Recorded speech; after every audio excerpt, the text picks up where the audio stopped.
Bonjour les incarnés. Je suis le devin chinois blanc du livre des transformations, le Yi Jing. Bienvenue dans l'unité de l'humanité, en portrait énergétique où je vous transmets une connaissance du sacré. Aujourd'hui, nous allons parler de l'énergie 2, de la réceptivité et de Robin Wright, une actrice et réalisatrice américaine née en 1966 et qui a grandi à San Diego en Californie. Parmi les 64 énergies du Yi King, l'hexagramme 2, l'énergie 2, de la réceptivité, est très particulier. Alors je vais vous expliquer un peu tout ça, ça va être long, mais je ne peux pas faire autrement, sinon vous ne comprenez rien et on passe à côté de tout. Donc cet hexagramme 2 de la réceptivité est l'un des 8 trigrammes redoublés, où c'est 2 fois l'élémentaire, donc 2 trigrammes de la Terre, 3, pour un trigramme, c'est 3 traits yin, et donc pour l'hexagramme, 2 trigrammes, c'est 6 traits yin. Donc il faut bien vous représenter. Je n'ai pas fait le dessin, mais vous pouvez le voir facilement. Le dessin des 6 traits de cette énergie 2 de la réceptivité, c'est 6 traits yin. Ok. Et à l'inverse, donc, alors que l'hexagramme 1, le créateur, est composé de 6 traits yang, ici, et qu'il définit le masculin, l'hexagramme 2 de la réceptivité est composé de 6 traits yin et il définit le féminin. C'est ça qui nous intéresse particulièrement aujourd'hui, la féminité. C'est-à-dire que dans l'énergie 1 du créateur, il n'y a pas d'homme, il n'y a pas de femme qui s'incarne, qui se soit incarnée, et dans cette énergie 2 de la réceptivité, il n'y a pas d'homme qui se soit incarné non plus. Alors, dans la structure du Yi Jing, les énergies 1 et 2 forment un couple qui engendre les 62 autres énergies. Parmi les 64 énergies, avec les hexagrammes 1 et 2, il y en a seulement 5 autres énergies qui possèdent ce qu'on appelle dans le jargon du Yi King les 4 qualités du ciel et de la terre, qui figurent dans l'étude du jugement. C'est un peu technique, certes, mais je suis obligé de mentionner tout ça. Le plus souvent, les autres jugements développent 1, 2 ou 3 de ces 4 qualités du ciel-terre avec de nombreuses variantes. Donc ces 4 qualités du ciel et de la terre, exprimées dans le jugement de cet hexagramme 2 de la réceptivité, sont fondamentalement favorisants et ténacité profitable. Les traducteurs Javary et Faure décrivent que ces capacités marquent des moments où la possibilité de trouver le point de départ d'une situation et de lui faire prendre son essor se conjugue à l'endurance nécessaire pour en récolter les bienfaits. Fin de citation. Par exemple, pour Robin Wright, qu'est-ce que ça donne? Cela correspond à 2018, où pour la dernière saison de la série House of Cards, la dernière saison repose entièrement sur son personnage, puisque le personnage masculin a eu des problèmes dans la vie réelle. À propos de l'endurance féminine, ça va encore plus loin. Dans l'ensemble du livre des mutations, toutes les qualités que l'homme possède, la femme les possède aussi. Toutefois, il y en a une et une seule de ces qualités féminines que l'homme ne possède pas, et elle est énoncée dans cette énergie 2 de la réceptivité qui définit la féminité, dans le jugement notamment. Alors, qu'en est-il?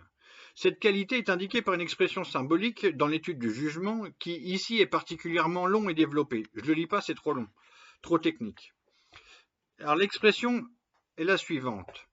Profitable d'avoir la ténacité d'une jument. Qu'est-ce que ça veut dire?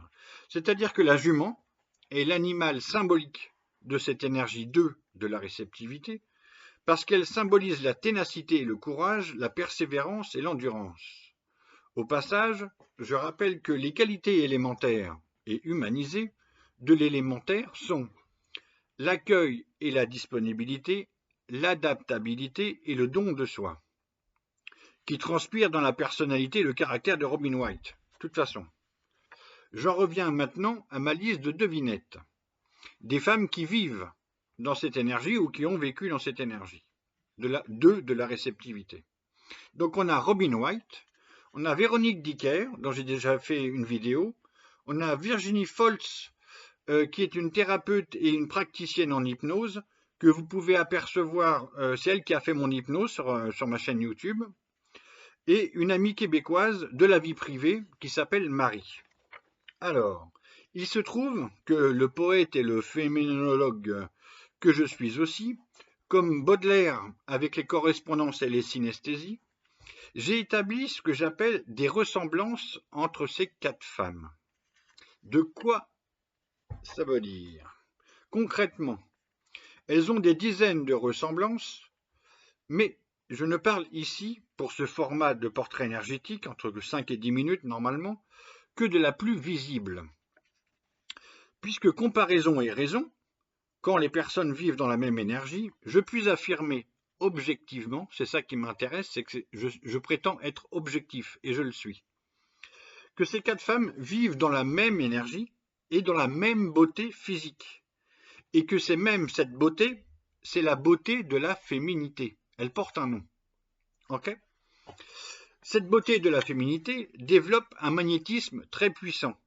Je ne développe pas, c'est un sujet absolument génial, mais je ne le développe pas ici. C'est-à-dire que dans la beauté physique de Robin White, il y a quelque chose aussi de cette indicible beauté de Véronique, de Virginie et de Marie. C'est très indicible, mais je le vois, je le perçois et je le ressens. Alors je vous le dis.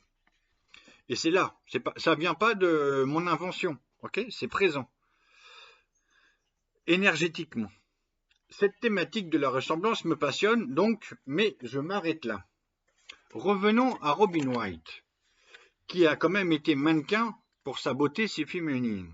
Ok ? Il n'y a pas que moi qui vois qu'elle est belle.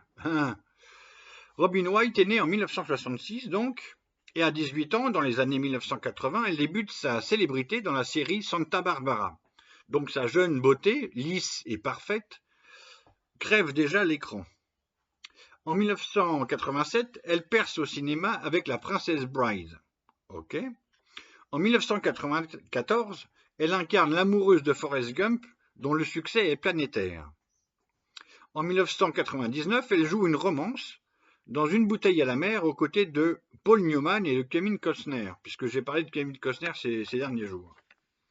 Donc après une longue carrière, je retrace pas tout, quelques années à l'écart parfois, des mariages et des enfants, je ne développe pas, Robin White réalise enfin son premier film en 2020, Land, L-A-N-D. Alors, elle est réalisatrice et actrice et coproductrice, il me semble aussi, donc de son premier film Land. Mais ce n'est pas elle qui a écrit le scénario, elle l'a choisi. Bon. La première chose à remarquer est que Land, pour ceux qui ne parlent pas anglais, signifie terre. Donc, elle nomme elle-même, dès son premier film, son élément redoublé et l'élément de son énergie. Okay ? Et toutes les qualités que je viens de vous expliquer depuis 5 minutes sont présentes dans ce film, que j'ai vu plus de 10 fois. Okay ? Par plaisir et pour travailler un peu. Tellement il parle en creux, si je peux me permettre, de sa féminité. Alors, je ne parle pas beaucoup du film, mais Land parle quand même d'une amitié et de gentillesse, dit-elle, car il a été tourné au moment des confinements de la pandémie planétaire. En fait, c'est l'histoire d'une femme urbaine qui sort d'un traumatisme mystérieux, au début on ne sait pas quoi, et qui part vivre à l'écart pour se reconstruire au calme. Elle s'installe à la montagne, avec des décors naturels absolument somptueux, magnifiques, où on voit les 4 saisons.